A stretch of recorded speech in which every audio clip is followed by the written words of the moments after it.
What is going on, guys? Welcome to Stock Talk with Nico Kritikos.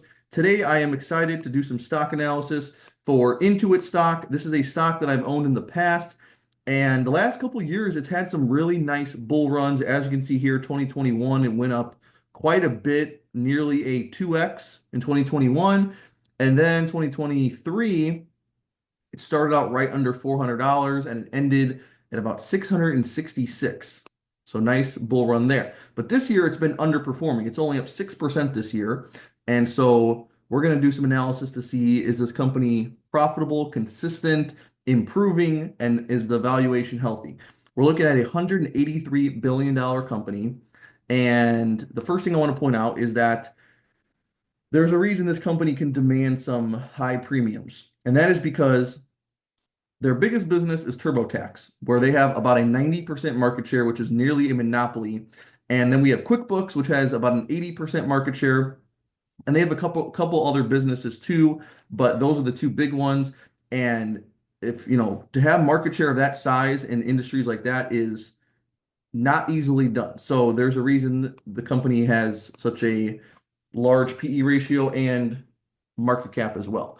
So the difficult thing with this one though is if we look at what analysts have been doing as far as EPS goes, those are the non-GAAP numbers, right? Which is put out by the company.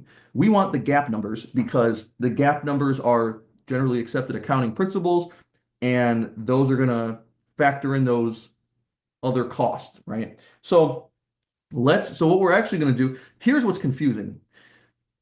So Yahoo has the trailing PE at 64, right? And again, that is for GAAP. That's the actual more accurate metric, in my opinion. Forward PE of 34. Now, that doesn't mean their earnings are going to double. It means that forward PE is 34 because that's the non-GAAP metric or non-GAAP number, right? So what we're going to do instead is we're going to use the companies. As you can see here, they have GAAP diluted EPS and non-GAAP diluted EPS. So we want GAAP EPS because, as you can see, like for this website, it also uses GAAP EPS, and the P ratio has been roughly around a 60 for over 2 years now. We're going on to 3 years of it trading anywhere from 64 all the way down to 53, right? But we'll say about a 60 is average, okay? Maybe a little bit below, maybe 58 or something, but whatever. Just to make it easy, let's say 60 times is roughly where it trades. So we do 60 times. Now here is 2024 earnings, which would make sense. 65 times 10, $650 stock. That's what we have today. As you can see, non-GAAP is 17, much higher. Paints a very different picture. So we're going to pay attention to this GAAP number. Here's their projections for 2025. We're looking at $12.40 more or less. And so we're going to do 60 times 12.4. That gives us a stock price of 744. That is what I expect the stock to be at probably in about 6 months. I would say 6 months is fair, but definitely 2025 based off of those earnings, maybe towards the end of 2025, but honestly, this stock has not had much buying pressure this whole year. And so I wouldn't be surprised if investors wanted to buy this up a little bit. Now, before 2021, this company did trade at 45 times earnings roughly. So that's also a possibility. We could see this go down to $550. That's the other thing.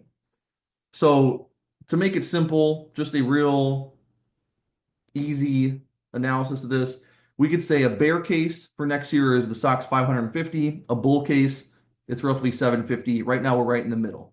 So risk to reward is nearly 50-50, right? What do analysts have them growing revenue at? Let's see, 12%, 12%. Okay, so not bad. So I'm interested in owning this stock, and how I said, since the risk to reward is roughly 50-50, where that means it's not really time to make a huge position in this, but it's interesting because really there's a good chance the stock will be 750 next year.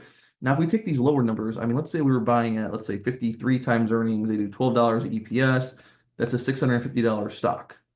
That means the stock could realistically be trading at this price for the majority of 2025, really.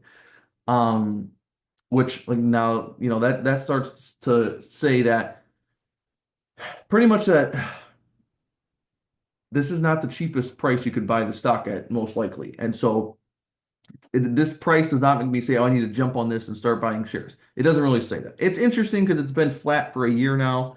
So it's interesting, but still, it's almost 50-50. I would say 50-50 chance the stock is at 550 next year and 50% chance it's at 750 in, 6 months or 9 months. So that is my analysis for Intuit. I like it. I like the company. I like the stock. Everything's good. Valuation is not bad. Value, it's at a fair value right now. Um, I wouldn't say it's overvalued, wouldn't say it's undervalued, so I'm not super eager to buy now. If it's at, if it's sitting at 600 or below, then I'll be a lot more eager to buy. And then 750 plus is pretty much overvalued at that point. But that is my analysis for Intuit.